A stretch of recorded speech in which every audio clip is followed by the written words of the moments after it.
Amina was a devoted widow who had poured her heart into raising her only son, Malik, after the untimely death of her husband. For 16 years, she had balanced her role as a nurturing mother and supportive partner. But when her husband passed, Amina's love for Malik intensified. She took on every responsibility, cooking, cleaning, and ensuring that he felt safe and loved in their small home. Amina showered Malik with affection and attention, trying to fill the void left by his father. She believed that with enough love, she could help him navigate his grief. But as Malik transitioned into the teenage years, the weight of their loss began to manifest in troubling ways. 1 year later, Amina noticed a shift. Malik started keeping late nights, spending time with a new girlfriend, skipping classes, and even playing betting games with friends. Amina's heart sank as she saw her son slipping away from her. Initially, she approached him with compassion, hoping he would respond to her love. "Malik, can we talk?" she would ask gently, trying to understand his choices. "I worry about you." But Malik would roll his eyes, brushing her off. "I'm fine, Mom. Just let me live my life." Determined to guide him, Amina implemented some strict measures. She set a curfew, insisting he return home by 10. When he missed curfew, she made him wake up early the next day to do extra chores, hoping the consequence would make him rethink his choices. "You need to be responsible," she would remind him, her tone firm yet laced with care. When Malik started failing his classes, Amina took action by hiring a tutor, making it clear that education was non-negotiable. She would sit with him, reviewing his assignments, but he often dismissed her efforts with a shrug. "I don't need help, Mom." His new girlfriend was another source of concern. Amina tried to be understanding, invited the girl over for dinner, hoping to create a bond. Yet, Malik resented her interference. "You don't know anything about my life," he would snap, slamming his door. The situation escalated, and one night, after a heated argument, Malik ran away. He spent a few days with friends, enjoying the freedom he craved, but soon realized the harsh reality. Without his mother's support, he had to pay for his own meals. Hungry and disillusioned, he returned home, only to find Amina waiting with open arms. "I'm glad you are back," she said softly, tears in her eyes. "But we need to make a change." To help him realign his priorities, Amina decided to send Malik to stay with his uncle in the north, a street soldier known for his disciplined household. "You will learn structure and responsibility there," she told him firmly. Life with his uncle was challenging. He had to wake up very early, like his cousins, jog around the estate, after which he had to do press-ups like his cousins. There were not much chores in the house, but there was this culture of each of them picking 2 newspapers per day from the pile of newspapers in the living room. They had to read about the politics of the country and relate it to the present-day politics.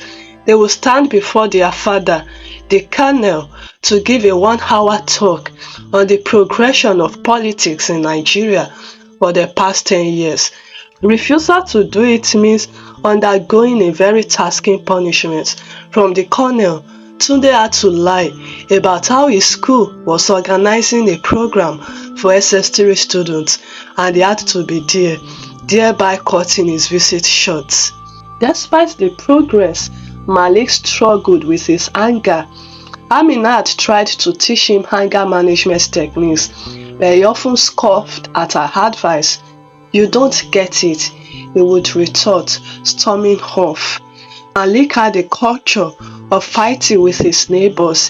His mother would stand outside their flat, calling him to come inside, but he wouldn't listen. His temper came to a head during his time at the university. After a quarrel with a fellow student, a slap led to dire consequences. The girl was the daughter of a powerful politician, and Malik found himself in jail for 6 long months while awaiting trial. Amina was devastated but resolute. She sold everything she could to secure his release, her heart breaking for the son she once knew. When he finally returned home, the tension between them was palpable. Amina's love had turned to frustration. "Malik, I can't have you in my house anymore if you choose this path," she said, her voice shaking with emotion. "You need to find your own way." Out in the world, Malik faced harsh realities. With no support, he learned to fend for himself. The lessons he had once dismissed began to resurface as he navigated the struggles of adulthood. He worked odd jobs, learning humility, patience, and the importance of teamwork, qualities he had ignored for so long. One quiet evening, as he sat in a small room, memories flooded back. He recalled his mother's gentle reminders about respect, responsibility, and love. Each lesson felt like a ghost haunting him, a reminder of what he had cast aside. Nowadays, he could see how life had forced the lessons on him. He could see how he had to bend his knees to greet people he was younger than just to get them to give him jobs. He could see how he had to tame his anger in order to work with fellow colleagues, because refusal to work with them peacefully had made him lose 2 jobs. He could see how laziness could be the reason for one to go hungry for good 3 months. So he realized that all the lessons his mother had taught him were lessons he needed in the life outside the house, which he refused to take seriously then, and now he realized the need to take them seriously. He needed them for survival. With a newfound determination, Malik vowed to rebuild his life. He understood now that the love Amina had given him was not just about provision, but about shaping him into the man he was meant to be. Though the journey ahead would be long, he felt ready to honor his mother's sacrifices by becoming the son she always believed him to be. He retraced his steps. He went home to beg his mother, who accepted his apology but still didn't take up the financial responsibilities that she used to take up. Decided to take his life seriously. He went to work with a lawyer, and that was because the lawyer found him one day at a newspaper stand having an argument with his friends about politics, and the lawyer loved his perspective and how he was able to relate political history with current day politics, a skill he had developed while he went on vacation in his uncle's house. The lawyer took interest in him and gave him his card, and the next day he hired him as an assistant. From there, when he realized that Malik had good work ethics, he decided to send him back to school by paying his school fees. Malik was a better student. He had control over his emotions and over his anger.